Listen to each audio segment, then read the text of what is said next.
तो भाई अगर आप पोलो जीटी के लिए स्टीयरिंग अपग्रेड देख रहे हो तो ये वीडियो बड़ी इंटरेस्टिंग होने वाली है। ये DIY है इस ऑडी RS स्टीयरिंग का। स्पाइरल पोलो जीटी का ये सीक्रेट वेपन है ऑडी RS स्टीयरिंग।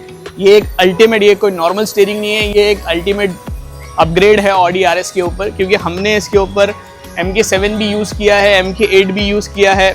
इसके ऊपर पहले स्टॉक मल्टी फंक्शन लगी हुई थी, बट ऑडी RS स्टीयरिंग ये एक different, all together different steering है। ये बड़ी स्पोर्टी स्टीयरिंग है और इसका जो ग्रिप है एकदम टाइट ग्रिप है। पैडल शिफ्टर्स वगैरह का जो इसका एक्सपीरियंस और जो उसका फील है वो बहुत ही अच्छा है as compared to MK8 and MK7। और MK8 को अगर हम लोग उसके साथ कंपेयर करें तो इसका जो राउंड एयरबैग एकदम रेट्रो वाला, ये एकदम अलग से, मतलब इसका फील एकदम अलग है। इसके अंदर R8 बटन्स वगैरह लगे और इसके अंदर बटन्स है as compared to capacitive control जो MK8 वगैरह में आता है। रोलर्स है और ये सारे वर्किंग है, ये सारे कंट्रोल्स वर्किंग है। इसको हम लोग स्टार्ट स्टॉप का इसका अलग से हम लोग हार्नेस को स्टार्ट करेंगे और मे बी इसके लिए हम लोग एग्जॉस्ट के लिए, फ्लेम थ्रोवर के लिए हम लोग शायद इसको यूज़ करने वाले इन फ्यूचर। बाकी ये सारे कंट्रोल्स इसके वर्किंग है। ये पूरी प्योर कार्बन फाइबर के अंदर है। पोलो की अगर स्टीयरिंग की अपग्रेड्स की बात करें तो स्टीयरिंग के बहुत सारे ऑप्शंस है। MK7 है, MK8 है और मल्टी फंक्शनल के अंदर आता है। बट MK8 और MK7 से सबसे अच्छा हमारे चैनल के ऊपर ही हमने MK7 का भी अपग्रेड डाला है, MK8 का भी डाला है। उसके ऊपर LED पैडल शिफ्टर्स के अपग्रेड डाले हैं। 7 का हमने अपग्रेड किया था, 8 का अपग्रेड किया था LED पैडल शिफ्टर के साथ, वो सारे वीडियो अवेलेबल है। बट ये वाला जो है ना ऑडी RS, इसका जो फील है, इसका जो स्पोर्टीनेस है वो बहुत ही डिफरेंट है एज़ कम्पेयर टू MK7 और MK8। और इसका जो ग्रिप है टाइट है, एकदम कॉम्पैक्ट है। पैडल शिफ्टर्स वगैरह वर्किंग कर रहे हैं, बटन्स है और जो इसका round airbag is looking awesome. और ये जो है ना हमारी स्पाइरल पोलो का एक सीक्रेट वेपन है ऑडी RS स्टीयरिंग। तो हम लोग इसका पूरा DIY देखते हैं, इसको कैसे इंस्टॉल करना है वो हम लोग देखते हैं। भाई जैसे हम लोग बैटरी डिस्कनेक्ट करेंगे, इसका कार का सेंट्रल अनलॉकिंग काम नहीं करेंगे, इसलिए हम लोग पहले इसको अनलॉक कर देते हैं। ठीक है, अनलॉक करके और हम लोग कर देते हैं पॉप द हुड। ये रही हमारी ऑडी RS की स्टीयरिंग और ये लगी है स्टॉक स्टीयरिंग इसके ऊपर। ठीक है, this is the Audi RS steering. इसको करते हैं हम लोग pop the hood. Audi RS steering को अगर हमें इसको माउंट करना है तो इस स्टीयरिंग को पहले अनमाउंट करना पड़ेगा। अब इसको अनमाउंट करने के लिए, इसको खोलने के लिए, इसके अंदर जो बोल्ट है वो बेसिकली, उस बोल्ट को खोलने के लिए हमें एक स्पेसिफिक बिट चाहिए, which is this one, S2M12। ठीक है, S2M12 बिट से इसके अंदर का जो बोल्ट है वो अनबोल्ट कर सकते हैं, हम लोग अनडू कर सकते हैं। अब इसको कनेक्ट करने के लिए, ये जो बिट है इसको कनेक्ट करने के लिए हमें ये चाहिए हाफ इंच का सॉकेट। और क्योंकि ये बोल्ट बड़ा डीप है, जब हम लोग एयरबैग को निकाल लेंगे तो इसके अंदर जो एक्सेस है इसका वो बहुत वेरी डीप, तो उसके लिए हमें एक एक्सटेंशन लगेगा। जब हम लोग एयरबैग को खोलेंगे तब आपको समझ में आएंगी चीज़ें, बट ये एक्सटेंशन लगेगा। और हाफ इंच का हमें ये सॉकेट चाहिए, S2M12 बिट चाहिए इसके अंदर के बोल्ट को खोलने के लिए, ये स्क्रू। ठीक है, और इसके अलावा हमें जब भी हम लोग स्टीयरिंग और वायरिंग का काम करेंगे तो उसके लिए हमें बैटरी को डिस्कनेक्ट करना पड़ेगा, इसलिए हमें 10 mm सॉकेट चाहिए। तो 10 mm का एक सॉकेट चाहिए जिससे हम लोग बैटरी को डिस्कनेक्ट कर सकें नेगेटिव टर्म में। इसके अलावा हमें एयरबैग खोलने के लिए एक फ्लैट हेड स्क्रू ड्राइवर लगेगा। ये मेरे पास है टपारिया का 912।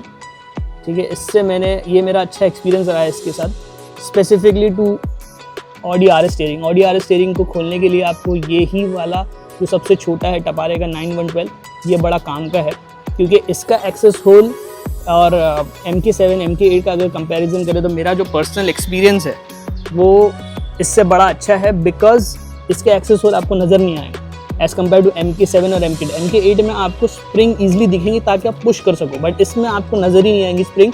तो इसके लिए आपको बहुत छोटा फ्लैट हेड स्क्रू ड्राइवर चाहिए। तो अगर मेरा रिकमेंडेशन है कि अगर आप ये ऐसे स्टीयरिंग खोल रहे हो तो ये एक फ्लैट हेड रख लो, ये बड़ा कारगर है। ठीक है, तो अभी हम लोग खोलते हैं हमारा, सबसे पहले 10 mm से बैटरी को डिस्कनेक्ट करते हैं।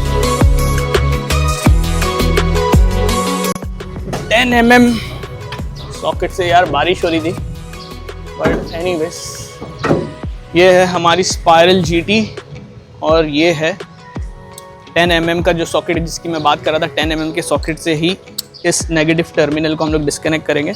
तो ये कर लेते हैं हम लोग इसको डिस्कनेक्ट। बड़ा इजी है, इसको ज़्यादा टेंशन नहीं है, ये आराम से खुल गया। अब इसको रखने के लिए यहाँ पर रख देते, बट मैं इसको अच्छे से रैक के अंदर लपेट लेता हूँ ताकि कोई इशू ना आए। इसको हम लोग लपेट लेते हैं अच्छे से, ठीक है। तो बैटरी कर दी हमने डिस्कनेक्ट। थोड़ा 10 मिनट हम लोग रुक सकते हैं ताकि इसके जो एयरबैग के कैपेसिटर्स है वो डिस्चार्ज हो जाए अच्छे से। 10 मिनट होल्ड करके फिर हम लोग खोलेंगे स्टीयरिंग को। अभी ये स्टीयरिंग को हमें अनमाउंट करना है। इससे पहले कि हम लोग अनमाउंट करें, इसको एक अच्छी पोजीशन हाइट के ऊपर बिठा लो ताकि हम लोग अच्छे से इसको काम कर सकते हैं। मैं इसको नीचे ले लेता हूँ और इसको कर देता हूँ लॉक। फिर इसके ऊपर जो एक ट्रिम होता है इसको हम लोग खोल देते हैं। अब ये ट्रिम को बेसिकली क्या है ना, ये क्लस्टर ये बड़ा परेशान करेगा क्योंकि हमें जब एक्सेस करना पड़ेगा इस होल को पीछे, तो ये बड़ा परेशान करेगा। तो इसके लिए हम लोग क्या करते हैं, इसको थोड़ा सा यहाँ पर फंसा के रखते हैं, अच्छे से फंसाना, वरना ये ना बड़ा तंग करता है, घड़ी घड़ी बीच बीच में आएगा और हमें काम करने नहीं देगा, ठीक है। अब इसको खोलने के लिए हमें करना पड़ेगा इसको anti clockwise rotate, anti clockwise rotate, ठीक है। ये ऐसा घुमा दिया और यहाँ पर इसका एक्सेस होल होगा। एक्सेस अगर इसके अंदर बेसिकली एयरबैग को पहले हमें डिस्कनेक्ट करना है। इसके पीछे जो स्प्रिंग है हमें इस स्क्रू ड्राइवर से प्रेस करके एयरबैग को डिटैच करना होता है। ये थोड़ा सा ट्रिकी हो सकता है लेकिन पेशेंस रखना होगा। एक साइड का क्लिप निकालने के बाद स्टीयरिंग को 180 डिग्रीज घुमा के फिर से दूसरे क्लिप को डीअटैच करना होता है। अगेन इसका जो पूरा डिटेल है DIY स्टीयरिंग के अंदर मैंने एक्सप्लेन किया है। इसके अंदर जो स्प्रिंग है बस उसको हमें ऐसा पुश करना ऊपर की तरफ, ये निकल गया। यहाँ पे देखो दिख रहा है, एक साइड का स्प्रिंग निकल गया। अब वही करना है हमें, बेसिकली दूसरे साइड पे घुमाना है, रोटेट करना है 180 डिग्रीज, ठीक है। 180 डिग्रीज रोटेट करके एंटी क्लॉकवाइज रोटेट करना है। यहाँ पे हमें एक्सेस होल आ जाएगा और इसको भी, और ये ओपन हो गया एकदम आसानी से। OEM का जो है ना बड़ा आसानी से ओपन हो जाता है। बट अभी यहाँ पर एक चीज़ सबसे इम्पॉर्टेंट ये है, ठीक है, इसको स्ट्रेट करके मैं लॉक कर देता हूँ स्टीयरिंग। अब यहाँ पर बहुत सेंसिटिव वायर्स होते हैं, इसके जो एयरबैग की हार्नेस है वो बड़ी सेंसिटिव होती है, तो उसको इंश्योर करना है कि हमें हैंग वगैरह नहीं करना है, ठीक है। तो इसको हम लोग खोलते हैं। अब सबसे पहले यहाँ, अब इसके अंदर जो येलो टैब है इसको पहले हमें रिलीज़ करना है। तो ये वाइट टैब जो है इसको हम लोग ऊपर की तरफ पुल करेंगे तो ताकि हम लोग इसको रिलीज़ कर सकें। अब ये पुल करने के बाद हमें इसको सिर्फ ईज़िली निकाल देना है। और लेफ़्ट साइड के अंदर, इसका लेफ़्ट साइड के अंदर जो है ब्लैक कलर का ये होता है रिलीज़, इसको बेसिकली हमें ऐसा पुश करके रिलीज़ करना है। तो बस यही दो इम्पॉर्टेंट टैब होते हैं इसके अंदर, येलो वाला और ये ब्लैक वाला जो लेफ़्ट साइड में जाता है कंट्रोल्स के लिए। इसको मैंने पूरा डिटेल के अंदर जो MK7 और MK8 का अपग्रेड है उसके अंदर हमने इसको डिटेल के अंदर देखा था। अब आते हैं हम लोग हमारे मेन के। अब ये जो बोल्ट है बहुत डीप है, इसके लिए मैं आपको बता रहा था S2M12 जो स्क्रू है इस बिट से ही खोला जा सकता है। अब मैं इसको लगा लूँगा, बट अगर हम लोग इसको खोल नहीं पाएंगे बिकॉज ये बहुत डीप है, इसीलिए हमें क्या चाहिए ना, ये एक एक्सटेंशन चाहिए और हमें लगेगा ये 1/2 इंच का एक सॉकेट, ताकि मैं इसको इसमें डाल दूँ, इसको इसमें डाल दूँ, ठीक है।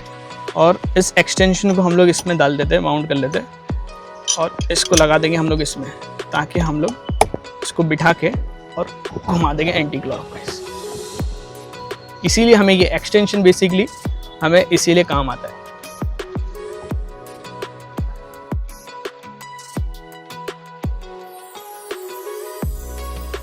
पाँच से ज़्यादा इसको बेसिकली हम लोग यूज़ नहीं करते, अनसेफ कहा जाता है। बट मैंने तो अभी हाल फिलहाल मेरे पास दूसरा कोई है नहीं, तो मैं इसको भी टेम्प्रेरी इसी को यूज़ करूँगा। और इसको निकालने के लिए अब दूसरा एक यहाँ पर एक इम्पॉर्टेंट पॉइंट ये है कि ये यहाँ पे एक मार्किंग बनी है, तो हमें इंश्योर करना है इसको हिलाना नहीं है। यही सेटिंग के अंदर यहाँ पे भी देखो एक मार्किंग बनी हुई, स्प्रिंग लगाएंगे तो उसको भी यही पोजीशन में लगाएंगे। ये जो क्लॉक स्प्रिंग है इसको डिस्टर्ब नहीं करना है, अगर ये डिस्टर्ब हो गई तो बहुत मुश्किल हो जाएगा काम करना, ठीक है। तो हम लोग बिना इसको डिस्टर्ब किए इसको रिमूव करेंगे। इसको आपको सिर्फ ऐसा ऐसा करना है, थोड़ा सा ढीला करना है और आप इजीली इसको रिमूव कर लोगे। ठीक है, अब ये रिमूव करके हम लोग रख देते हैं इसको पीछे और हमारा ऑडी का स्टीयरिंग लेते हैं। अब जैसे मैं बताया कि इसको हमें डिस्टर्ब नहीं करना, ये जो क्लॉक स्प्रिंग है इसको डिस्टर्ब नहीं करना और ये जो मार्किंग है इसको डिस्टर्ब नहीं करना, हमें एग्जैक्टली वैसे ही लगाना है। अब इसके अंदर भी दो टैब है, एक येलो वाला है और एक ये ब्लैक है। अब ब्लैक वाले को मैंने यहाँ पे ऑलरेडी लगा दिया है, फिक्स कर दिया है। इसका जो सीक्रेट है वो हार्नेस है, क्योंकि कंट्रोल्स को चलाने के थोड़ी सी रिवर्स इंजीनियरिंग की गई है, तो वो मैं अभी हाल फिलहाल डिस्कस नहीं करूँगा। उसको मैं यहाँ पे आपको एक चीज़ बता दूँ, कोई भी ऑडी स्टीयरिंग नहीं चलेगा, उसके लिए हार्नेस बनानी पड़ती है, रिवर्स इंजीनियरिंग करनी पड़ती है। ये वीडियो देखने के बाद कहीं से भी आप परचेज नहीं कर लेना, वरना कंट्रोल्स काम नहीं करेंगे। आप हमें कांटेक्ट कर सकते हो या DM कर दो इंस्टाग्राम करते हैं। माउंट और ऑडी का जो स्प्लाइन है वो बेसिकली सेम है एज कंपेयर टू हमारा VW। ठीक है, एक बार इसको देख लेते हैं। देख लो यहाँ पर ये इस पे बैठ गया है।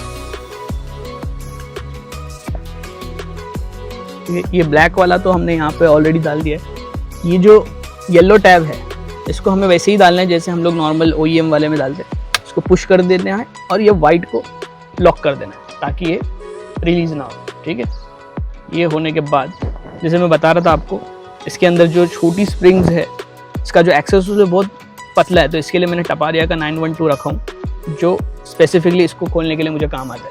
ये एयरबैग हो गई और अब हम लोग कर देंगे इसके बोल्ट की फिटमेंट। ठीक है, इसको लगाने से पहले हम लोग कर देंगे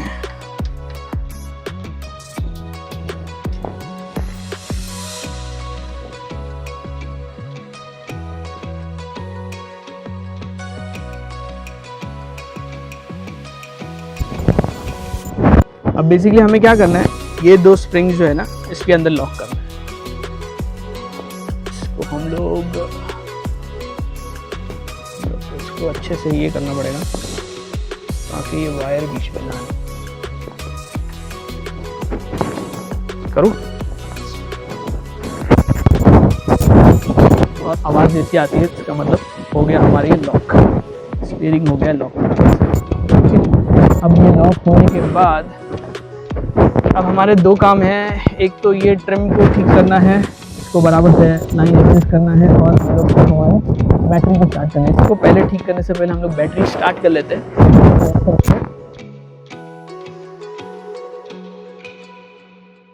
से ही कनेक्ट करना है, 10 mm सॉकेट से ही कनेक्ट करना है, 10 mm की ज़रूरत है।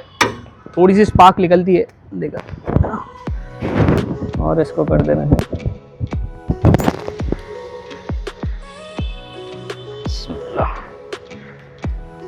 ठीक है, हो गया अच्छे से कनेक्ट।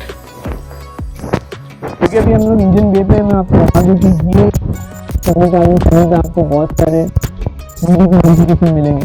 आपको दिखने में ये एक KNM का हमने इसमें फिल्टर लगाया, बट ये दिखने में आपको air box, air filter box है वो एक आम 1.2 ESG 1.2 VW Polo 1.2 के अंदर आता है वैसा लग रहा है, बट एक्चुअली इसको कन्वर्ट किया है KNM के 57S बॉक्स की तरह।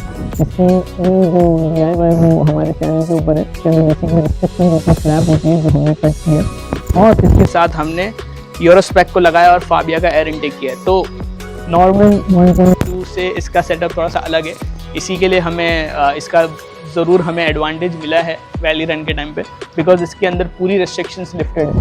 आपको लग रहा है नॉर्मल इंडियन बॉक्स, बट ये शॉर्ट एयर बॉक्स में इसको कन्वर्ट किया है 57S KNM के अंदर।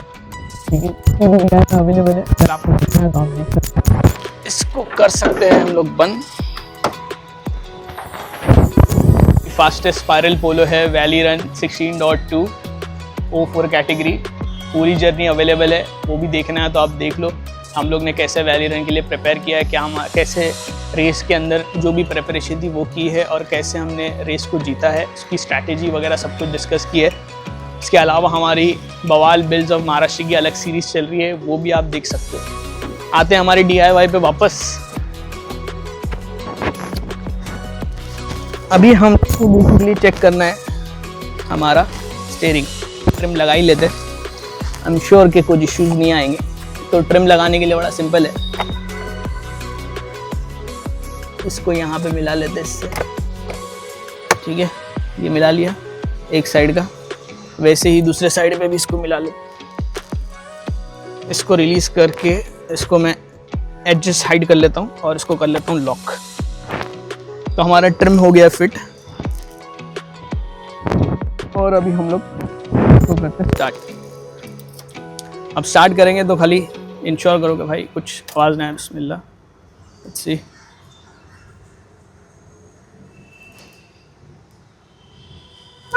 ओहो, हॉर्न भी चल रहा है, हॉर्न ईज़िली आराम से चल रहा है। और मैं इसको करता हूँ स्टार्ट, कोई इशू नहीं लग रहा है। स्टीयरिंग बड़ा लाइट वेट है।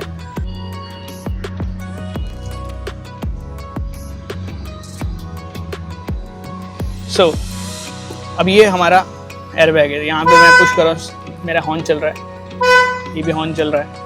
यहाँ पे जो लेफ्ट साइड का इसका रोलर है वो बेसिकली यहाँ पे हमारा क्लस्टर में काम कर रहा है। देखो, मैं अगर इसको मूव ऑन करता हूँ तो मेरा क्लस्टर चल रहा है, ठीक है। दूसरा है हमारा ये,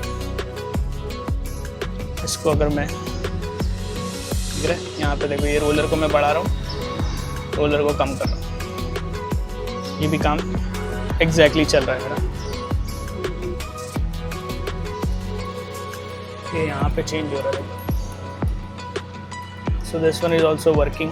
ये वाले भी कंट्रोल वर्क कर रहे हैं, ये दोनों भी कर रहे हैं। ये रोलर भी काम कर रहा है ना, ये रोलर भी काम कर रहा है, फिर इसका ये भी काम कर रहा है, ठीक है। और फिर जैसे मैं बताया हॉर्न भी काम कर रहा है, ठीक। बाकी तो एकदम सही लग रहा है steering.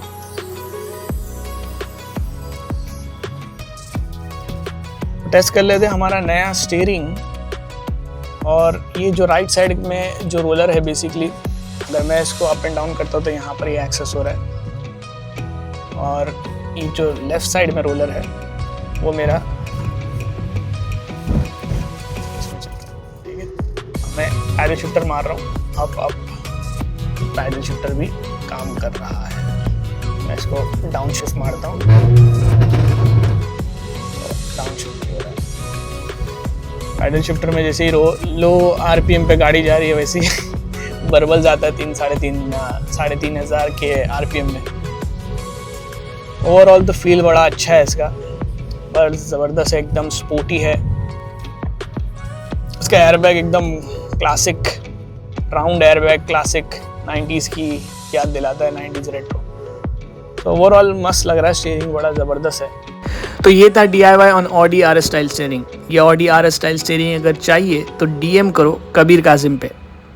And I believe India में ये फर्स्ट यूट्यूब वीडियो है DIY of Audi RS steering upgrade on Polo. और ये स्टीयरिंग सिर्फ हमारे पास है with proper wiring with harness support, मतलब आपके लिए होने वाला है सिर्फ प्लग इन प्ले बिना किसी जुगाड़ के। अगर आपको ये वीडियो अच्छी लगी हो तो प्लीज़ लाइक करना, शेयर करना और चैनल को ज़रूर सब्सक्राइब करना। अगले वीडियो में मुलाकात होंगी और भी unique DIY related performance upgrade और एनालॉग टू डिजिटल क्लस्टर, ऐसे सारे वीडियोस आने वाले हैं। Audi GTI style knob upgrade, subscribe करना मत भूलना। जय हिंद, ड्राइव सेफ।